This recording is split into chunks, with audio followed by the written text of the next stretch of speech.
Assalamualaikum warahmatullahi wabarakatuh. Alhamdulillah. Alhamdulillah rabbil alamin wassalatu wassalamu ala asyrafil anbiya'i wal mursalin wa ala alihi wa sahbihi ajma'in. Selamat jumpa lagi sahabat-sahabat semua dalam program kita, iaitu membaca Al-Quran beserta dengan petunjuk hukum tajwid yang perlu kita patuhi di setiap suku kata, setiap kalimah, antara kalimah dengan kalimah, antara ayat dengan ayat yang kita baca di dalam. Hari ini kita akan baca surah yang keempat, iaitu surah An-Nisa ayat yang ke-61 dan 62 dalam juzuk yang kelima, muka surat 88. InsyaAllah siapa yang merujuk kepada Al-Quran sila buka muka 88 insyaAllah. Baik, kita teruskan dengan pembahasan kita tentang hukum-hukum tajwid yang terdapat dalam surah An-Nisa ayat 61 dan ayat 62. Kita mulai dengan A'udzubillahi minasyaitonirrajim. Bismillahirrahmanirrahim. Kalimah pertama di dalam ayat yang ke-61 ialah kalimah wa idza, iaitu za dibaca dengan mad asli 2 harakat kerana selepas za baris atas ada huruf alif. Kemudian kita jumpa kalimah qila, iaitu huruf qaf yang isti'la, itu bersifat isti'la, bertemu dengan ya dibaca juga dengan mad asli qila. Okey. Kemudian kita jumpa kalimah yang ketiga, iaitu kalimah lahum, di mana selepas ha baris harapan suku kata kedua itu, suku kata pertama lam di atas la, suku kata kedua ha berdepan hu, bertemu dengan mim kita baca dengan izza syafawi hum, daripada pangkal halkum kepada huruf makhraj bibir, huruf mim yang tertutup, hum tutup bibir. Lepas itu kita jumpa kalimah ta'alau. Baik, perhatikan ta baris atas ta dengan hamas, sebenarnya sifatnya hamas ta ni. Ain di atas a tengah halkum bertemu dengan alif baca dengan mat asli 2 harakat. Kemudian kita jumpa kalimah suku kata berikutnya lau, iaitu sebelum lam baris di atas huruf waw, maka sebelum waw baris di atas dibaca dengan lin, kerana waw bertindak sebagai huruf lin pada masa ini. Jadi kita sambung pula kepada kalimah yang berikutnya, ila, hamzah baris bawah hamzah pangkal halkum bertemu dengan baris bawah ya, i, benarnya i, kemudian lam di atas lam, kemudian bertemu dengan alif kecil di sini, maka sebelumnya baris di atas dibaca dengan mana asli ila. Kemudian kita jumpa kalimah ma. Baik, ma ini adalah satu kalimah, ada satu suku kata saja di pada mim baris di atas bertemu dengan alif, dan alif itu pula bertemu dengan hamzah dalam kalimah yang lain, iaitu hamzah itu dimiliki oleh kalimah anzala. Jadi kita perlu membacanya dengan panjang 4 atau 5 harakat, iaitu perhatikan tanda gelombang itu menunjukkan dibaca panjang lebih daripada mad asli, iaitu dibaca 4 atau 5 harakat dengan hukum mad jaiz munfasil. Mad jaiz munfasil iaitu apabila huruf mad bertemu dengan huruf hamzah dalam 2 kalimah. Okey. Kemudian kita jumpa nun sukun. Anzala itu kalimah pertama ialah suku kata pertama ialah hamzah baris di atas a bertemu dengan nun yang sukun an. Kemudian bertemu pula nun sukun itu dengan huruf ifa, maka kita baca dengan ifa hakiki 2 harakat antara izhar dengan idgham. Jangan baca an izhar itu. Baca dia ialah antara izhar dengan idgham dengan dengung 2 harakat. Zala, nampak? Lidah kita tak pergi kepada nun, menuju saja ke nun tapi tidak mencecah makhraj nun. Itu jadi dia ifa. Za terus pada huruf za itu. Anzala bertemu dengan kalimah Allah, lam suku kata la itu di idgham syamsikan lam baris atas dengan lam jalalah dan dibaca tebal 2 harakat. Anzalallahu. Okey, itu idgham syamsi. Baik, lepas tu kita pergi kepada wa ila rasuli. Kalimah wa ila dulu. Ini lam jalalah bila dah idghamkan dibaca dengan tebal 2 harakat lam tu, lam jalalah. Kemudian kita jumpa kalimah wa ila, wa baris di atas wa, suku kata kedua hamzah baris bawah i, hamzah ya, i bunyinya, waw alif wa i. Kemudian lam di atas la bertemu pula dengan alif lam syamsiah, sama juga kita idgham syamsikan lam ini kepada huruf ra yang bertasydid, itu huruf syamsiah. Sebab itu proses itu dinamakan idgham syamsi. Dan selepas itu kita baca lam tu dengan ra. Lar rasuli wa ila rasuli. Ra dibaca dengan tafkhim dengan tebal, sin baris depan bertemu dengan wa baca dengan mat asli. Wa ila rasuli. Kemudian kita sambung dengan kalimah ra'aita. Ra baris atas baca dengan tafkhim tebal ra. Naikkan lidah tu tinggi sedikit baru dia jadi tebal. Dan kalau terendah mendatang dengan ya tu jadi ra. Kalau mendatang dengan lidah dia naik dengan ra, hamzah di atas a, ya bertemu dengan ya, dan ya sebelumnya baris di atas pasti dia menjadi huruf lin ya ni. Itu sebab dia ada tanda mati dan dibubuh bacaan dengan lin. Okey. Kemudian kita jumpa suku kata ta. Ada tiga suku kata. Huruf suku kata ketiga ta itu bertemu dengan alif lam qamariyah. Alif lam qamariyah. Huruf apa yang qamariyah? Huruf mim, baris harapan itu. Jadi ta itu perlu digabungkan dengan lam yang mati, bunyinya tal. Ra ai tal munafiqina. Al munafiqina ini terdapat berapa suku kata? 1 2 3 4 5. Kalau dia saja 6 al. Tapi oleh kerana dia bergabung dengan ta tu bergabungan kalimah sebelumnya, tal muna, nun baris atas bertemu dengan alif yang kecil itu baca dengan mat asli. Kemudian fa baris bawah, fi iaitu perut bibir bertemu dengan gigi kecil, fi. Qi isti'la dengan huruf khaf itu baris bawah, qi bertemu dengan ya baca dengan mat asli. Jadi bunyinya ra ai tal munafiqina. Okey, itu bunyinya. Dan bila kita boleh berlagu, kita berlagukanlah. Ra'aital munafiqina. Okey, betul. Na, jangan panjang na pula. Okey. Terus sambung na yasudduna. Qina, daripada na tu habis na tu satu harakat terus sambung dengan ya. Jadi al munafiqina yasudduna, ya suku kata pertama ya baris atas, ya sad baris depan, su bertemu dengan huruf dal ditasydidkan. Sudah, sudah. Ada qalqalah bila saya berhenti. Kalau kita sambung tak ada qalqalah sebab dal itu hidup baris depan. Ya sudduna. Okey. Baru kita jumpa kalimah ankan. Ain baris atas a bunyi nem bertemu dengan nun yang sukun. Lepas tu kita berjumpa dengan huruf kaf, iaitu huruf yang hamas sifatnya. Jadi dan dia adalah huruf efa, maka kita baca an itu dengan efa hakiki. Ka, bunyi ada hamas bunyi ka, jangan baca ka. Anka tak betul, mesti baca ada hamas bunyi anka. Baru kita pergi kepada kalimah yang terakhir dalam ayat yang ke-61, sududan. Tetapi oleh kerana kita wakaf, dan itu kita tukar baris 2 itu kepada baris 1. Jadi bacaannya seperti mat asli, tapi hukumnya mat iwad 2 harakat bacaannya. Dan sebelumnya du itu juga dibaca dengan mat asli 2 harakat, sebab sebelum wa baris hadapan dari itu. Jadi kita baca ayat 61 daripada mula. Tarik nafas panjang-panjang. A'udzubillahi minasyaitonirrajim. Tarik nafas dalam.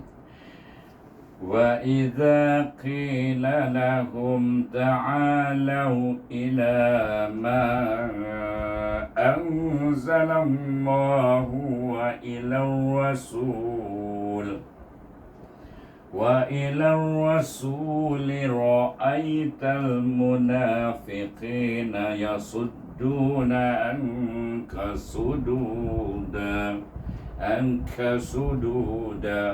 Ingat di sini kaf hamas. Okey, kita pergi pada kalimah berikutnya dalam ayat yang ke-62, iaitu bermula dengan fa kaifa. Baik, perhatikan sebelum ya pertama fa, okey, satu suku kata, dia satu huruf saja, jadi tidak ada berkaitan dengan apa-apa sebab di baris di atas dengan alif saja. Fa alif, fa kaf di atas, ka bertemu dengan ya. Tetapi sebelum ya baris di atas, ya itu akan bersifat sebagai lin. Untuk itu dibaca dengan lin. Fa kaifa, fa kaifa, fa kaifa. Kemudian iza, ada gelombang di atas za itu. Za alif. Kerana apa? Kerana dia bertemu dengan hamzah dalam kalimah yang berikutnya, iaitu kalimah asabathum. Okey. Maka kita kena membaca za itu, za ujung lidah kita keluar daripada gigi kecil kita.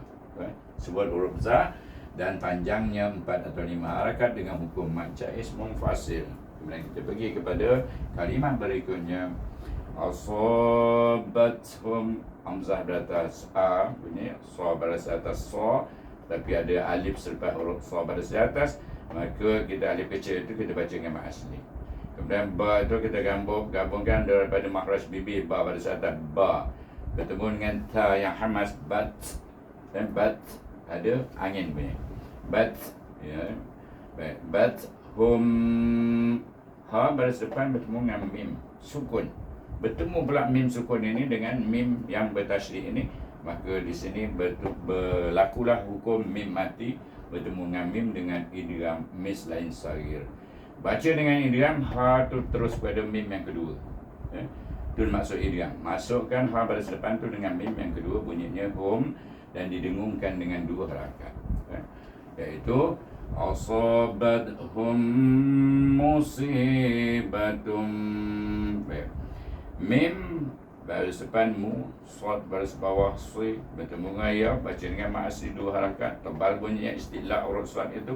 Ba baris di atas ba, ta baris 2 hadapan bertemu dengan huruf ba, dibaca dengan iqlab 2 harakat dengungnya. Iaitu perhatikan di sini digantikan baris depan satu itu dengan huruf mim, menunjukkan dia dibaca dengan iqlab. Itu isyarat aja, tanda isyarat. Asalnya dia baris 2. Bertemu dengan ba. Tanwin bertemu dengan ba mesti baca dengan iqlab, iaitu iqlab AQL dibaca dengan 2 harakat. Bagaimana bunyinya? Musibatum, lebih pada huruf mim. Bima, bima ma dibaca dengan mat asli. Lepas tu baru kita jumpa qaddamat. Qaf itu digabungkan dengan dal yang bertasydid, bunyinya qad, dal di atas da, qadda. Kemudian mim bertemu dengan ta yang mati, maka baca dengan dari bibir tutup, baca dengan huruf ta yang hamas, qaddamat. Dia bunyi mat, ta tu. Kemudian aidihim, ai itu dibaca dengan lin sebab ya sebelumnya baris di atas hamzah itu. Aidihim. Nampak hamzah bertemu dengan huruf ni, kenapa tak baca mat badal? Tidak. Sebab pada masa ini ya bukan huruf mat badal, huruf mat, jadi tak jadi berlaku mat badal. Walaupun hamzah tu mendahului huruf ya. Jadi dia kalau hamzah baris bawah baru dia boleh baca dengan mat badal, boleh bertemu dengan ya, baru panjang 2 harakat. Di sini dibaca dengan lin 1 harakat saja. Dalam baris bawah di bertemu dengan ya baca dengan mat asli, dan ha bertemu dengan mim mati. Suku kata yang terakhir ni, suku kata ketiga dibaca dengan isa syafawi kerana mim mati. Dia bertemu dengan huruf selain daripada huruf mim dan selain daripada huruf ba. Okey. Jadi cuba perhatikan aidihim, dihim tutup bibir. Kemudian kita mula dengan summa. Baik. Sa bertemu dengan mim yang bertasydid.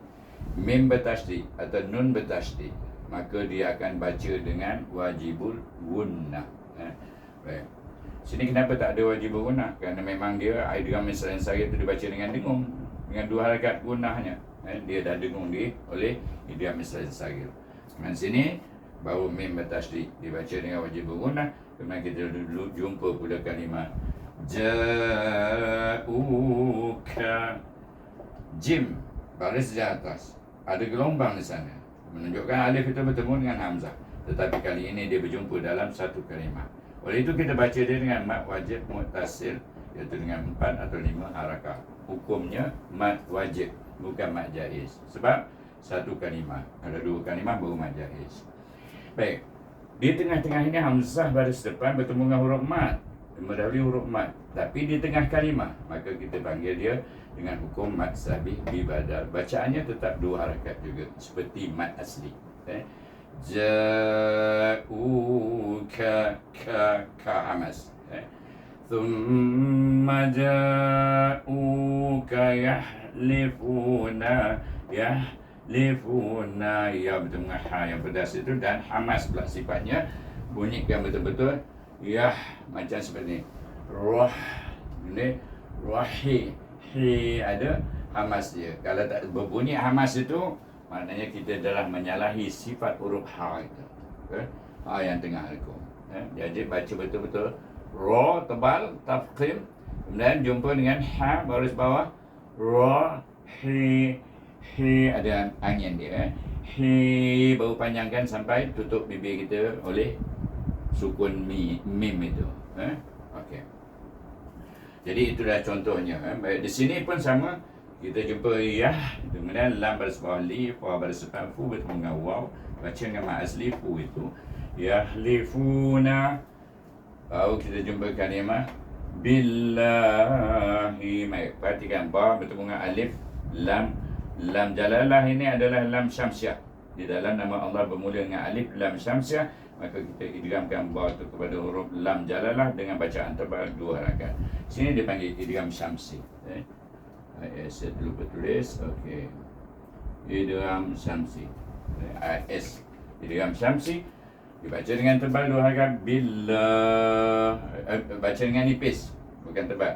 Baca dengan nipis billahi. Silap saya tadi. Iaitu dibaca dengan nipis kerana baris bawah. Kalau baris atas baru baca tebal, baris depan pun baca tebal. Di sini baca nipis n, nipis 2 harakat panjangnya. Billahi in. Baik, nun hamzah bertemu dengan nun bertemu dengan hamzah. Maka kita akan baca dia dengan izhar nun. In, letak lidah kita pada mahraj nun, stop situ dan sambung kepada a. In aradna. Baik, ini dibaca dengan izhar halki. Satu harakat saja.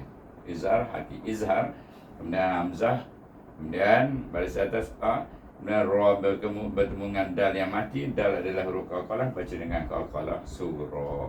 Bunyinya aradna. Radana. Kalau kita berhenti, rada kuat bunyi lantunannya, tetapi oleh kerana kita sambung dengan na, dia jadi perlahan. Kita panggil dia qalqalah surah. Radana illa. Baik, nun alif na ini, alifnya bertemu dengan hamzah dalam 2 kalimah. Perhatikan, radna dengan illa. Baik, bila bertemu dalam 2 kalimah, kita akan baca dia dengan 4 atau 5 harakat dengan hukum mad jaiz munfasil. Okey. Kemudian kita jumpa illa, hamzah digabungkan dengan lam yang bertasydid. Lam batas la pun ada juga gelombang di sini menunjukkan dia bertemu dengan hamzah di sini. Baca juga dengan mad jaiz munfasil kerana dia dalam 2 kalimah. Ini kalimah yang berbeza hamzah itu. Di sini alif bertemu dengan hamzah yang dalam kalimah ihsanan. Okey. Selesai semua, kita pergi pada kalimah berikutnya. Hamzah baris bawah digabungkan dengan ha, bunyi hamzah daripada halqum pergi kepada tengah halqum itu. Bunyi, ada bunyi iaitu hamasnya itu. Sifat hamas itu mesti zahir di ha itu. Bukan di hamzah. Gabungan tu bila kita bunyi kemudian baru sin pada tasah, iaitu safir sin, kemudian ada alif kecil di situ, baca dengan mad asli 2 harakat. Sa. Ada nampak? Sa. Masa nak mula sebut sa tu. Ihsanau. Tanwin bertemu dengan waw, dibaca dengan idgham ma'al gunnah. Dia bertemu dengan waw dalam kalimah berikutnya. Lepas tu baru kita perhatikan waw di atas wa, ta pada atas wa bertemu dengan waw, dibaca dengan lin, tau, wa tau. Fa bertemu dengan ya, baca dengan mad asli fi. Kemudian qaf alif tanwin, baca dengan mad iwad, ditukarkan baris 2 kepada baris 1, dibaca dengan mad iwad 2 harakat. Itu wa taufiqa dengan istilah huruf qaf itu istilah sifatnya, maka nak dizahirkan sifat istilah itu supaya nampak dia huruf qaf bukan huruf kaf. Okey, selesai. Kita baca ayat yang kedua, kemudian kita baca keseluruhannya. A'udzu billahi minasyaitonir rajim.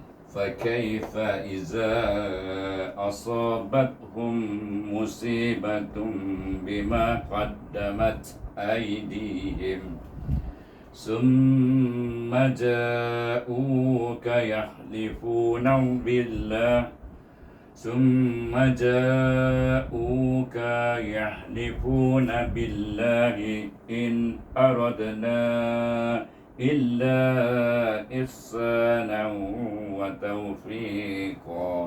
Okey, kita baca semua. Selesai. A'udzu billahi minasyaitonir rajim. Bismillahirrahmanirrahim. وَإِذَا قِيلَ لَهُمْ تَعَالَوْا إِلَى مَا أَنزَلَ اللَّهُ وَإِلَى الرَّسُولِ رَأَيْتَ الْمُنَافِقِينَ يَصُدُّونَ عَنكَ صُدُودًا فكيف إذا أصابتهم مصيبة بما قدمت أيديهم ثم جاءوك يحلفون بالله إن أردنا إلا إحسانا وتوفيقا. Sadaqallahul azim. Itu saja bacaan kita pada hari ini. Saya sudahi dengan wabillahi taufiq wal hidayah. Wassalamualaikum warahmatullahi wabarakatuh. Sampai jumpa lagi dalam siri yang berikutnya.